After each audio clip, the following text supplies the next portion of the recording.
gente, tudo bem? Eu sou a Lívia e esse é o segundo vídeo sobre conjuntos. No primeiro vídeo, a gente viu formas de representar conjuntos e alguns conceitos e conjuntos importantes. Nesse segundo, a gente vai ver operações entre conjuntos. Bem, para ajudar na minha explicação, eu sempre vou utilizar dois exemplos, que é o conjunto A, que vai do 0 ao 5, e o conjunto B, que vai do 4 ao 7.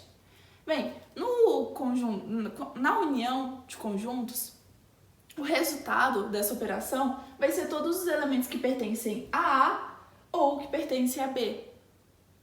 Lembrando que nesse caso, o elemento 4 e 5 repetem os dois, e aí, então ele vai ser colocado apenas uma vez e não duas, ok? Aqui a gente tem que A união com B é igual a X, tal que X pertence a A, ou seja, X é algum desses elementos, ou X pertence a B, ok? E aí no diagrama de Venn a gente tem essa representação. Se a gente fosse colocar aqui a parte que tem só em A parte que tem em B em A e a parte que tem em B, o conjunto união seria esse, ok? Então, A união com B é igual a 0, 1, 2, 3, 4, 5, 6, 7, ok? E aí a gente tem uma interseção, em que todos os elementos pertencentes da interseção, eles pertencem a A e a B ao mesmo tempo. Ou seja, os elementos que pertencem ao conjunto de interseção, eles estão em A e em B. Ou seja, a interseção com B é igual a X, tal que X pertence a A e X pertence a B. E aí no diagrama de Venn, a interseção é essa parte aqui do meio.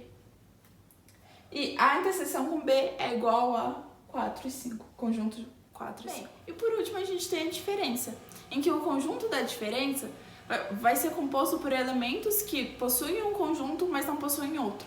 Ou seja, o conjunto de A menos B vai ser composto por elementos que pertencem a A, mas não pertencem a B. Ou seja, A menos B é igual a X tal que X pertence a A e X não pertence a B.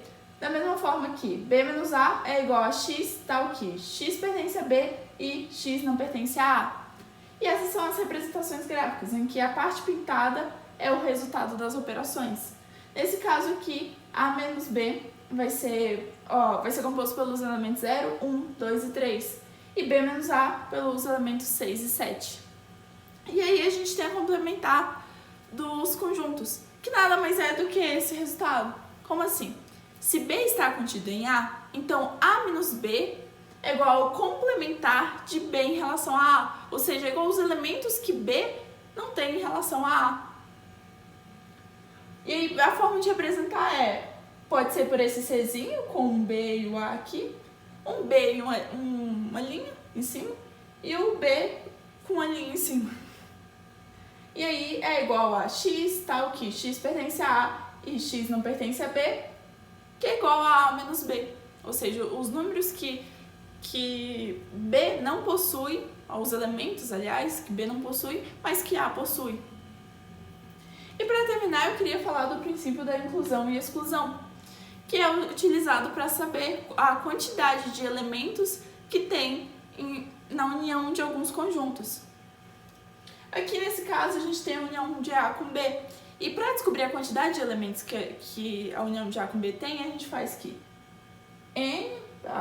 esse N significa a quantidade de elementos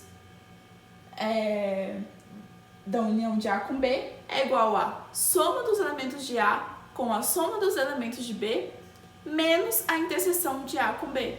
Por quê? Porque quando a gente soma isso daqui, o conjunto A gente já está somando essa parte aqui do meio. E quando a gente soma o do B, essa parte do meio é somada de novo. Então a gente precisa subtrair uma vez para ficar cada um com uma soma. Então por isso que a gente subtrai. E utilizando a mesma lógica, para fazer essa operação com 3 elementos, a gente primeiro precisa somar a quantidade de elementos que tem em cada um dos 3. E depois a gente subtrai. Aqui tem a interseção de A com B, a interseção de A com C e de B com C. E por último a gente soma a interseção de todos eles. Porque já que a gente retirou esses 3 aqui, a parte do meio ficou sem ser somado. Então a gente soma ela uma vez. E aí dá o resultado. Bem, essa foi a aula de conjuntos.